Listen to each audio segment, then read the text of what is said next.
Hello C++ programmers. पिछली video में मैंने आप सबको प्रीफिक्स इंक्रीमेंट ऑपरेटर के बारे में बताया था। So today we learn introduction to postfix increment operator, example of postfix increment operator. So let's start the video and please subscribe to my channel and press the bell icon will never miss an update. अस्सलामुअलैकुम मेरे अजीज़ दोस्तों, आज मैं फिर आप सबकी खिदमत में हाजिर हूँ C++ के प्रोग्राम के साथ। तो आप सब ने तो वीडियो की इंट्रो देख ली होंगी कि आज हम किस प्रोग्राम के साथ आपके खिदमत में हाजिर है और कौन सी प्रोग्राम आज हम रन करेंगे।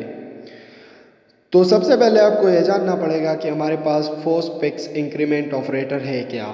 जब वेरिएबल से पहले आपके पास इंक्रीमेंट ऑपरेटर आता है तो इसको पोस्टफिक्स इंक्रीमेंट ऑपरेटर कहते हैं। सो इसको हम एग्जाम्पल के साथ एक्सप्लेन करने की कोशिश करेंगे। तो चलो स्टार्ट करते हैं, अपने C++ को ओपन कर लेते हैं। तो यहाँ पे मैंने सबसे पहले हेडर फाइल है और इसके बाद मेन फंक्शन है।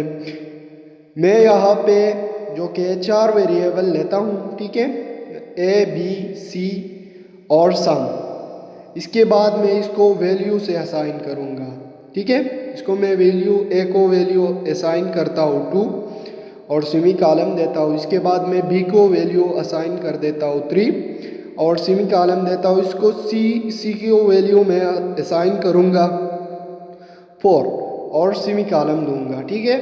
इसके बाद मैं यहाँ पे लिखूँगा सम के ज़रिए इन सब वेरिएबल को मैं ऐड करूँगा। तो यहाँ पे मैं जो कि पहले A प्लस B और फिर मैं ब्रैकेट्स लूँगा, ठीक है, और यहाँ पे मैं C++ लिख दूंगा। आपको ये बात याद रखनी है कि प्रीफिक्स इंक्रीमेंट ऑपरेटर के आपको पहले लिख देना है, ठीक है, नाम के पहले लिख देना है, वेरिएबल के नाम से पहले लिख देना है, और पोस्टफिक्स इंक्रीमेंट में आपको वेरिएबल के नाम के बाद लिख देना है, ठीक है। यहाँ पे मैं काउट में डिस्प्ले कर दूंगा सम इज इक्वल टू, ठीक है, और मैं फिर यहाँ पे सम करूँगा इनको, ठीक है। यहाँ पे मैं सम कर देता हूँ और अगर मैं चाहता हूँ कि मैं दूसरी लाइन पर जाऊँ तो यहाँ पे मैं इंड लाइन यूज़ करूँगा, ठीक है। तो यहाँ पे मैं इंड लाइन यूज़ कर देता हूँ, ठीक है, और सेमी कॉलम देता हूँ। इसके बाद मैं काउट में डिस्प्ले करूँगा C की वैल्यू, ठीक है। तो यहाँ पे मैंने C इज इक्वल टू लिख दूँगा, ठीक है, सेमी कोटेशन के अंदर, ठीक है। तो यहाँ पे मैं लिख देता हूँ C इज इक्वल टू, ठीक है, और अब मैं वेरिएबल को जो कि है डिस्प्ले करूँगा। तो यहाँ पे मैं C लिख देता हूँ और यहाँ पे मैं रिटर्न 0 लिख देता हूँ, ठीक है।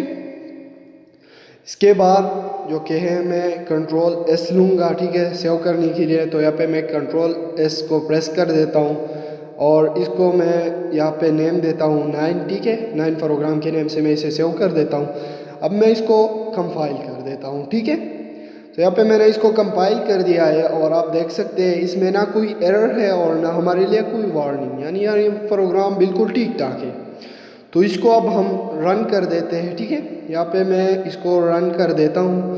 तो आप देख सकते हैं यहाँ पे मैंने जो कि है इसको रन कर दिया है और इसकी वैल्यू C की वैल्यू इंक्रीमेंट होके 5 हो गई है और सम हमारे पास 9 आया है, ठीक है। अब आप इसे समझ ले, या फिर 2 और 3 जो कि ऐड हो जाते हैं और फिर उसके बाद C की वैल्यू जो कि है पहले ये ऐड होंगे, ठीक है, सब जो वेरिएबल है हमारे पास ये ऐड होंगे और फिर जो C की वैल्यू होगी वो हमारे पास इंक्रीमेंट हो जाएंगी। तो इसे कहते हैं पोस्टफिक्स इंक्रीमेंट, ठीक है। अब हम दूसरी वैल्यू लिख देते हैं, जिसके मैंने B की वैल्यू चेंज कर दी है 9 और फिर मैंने इसको रन कर दिया है।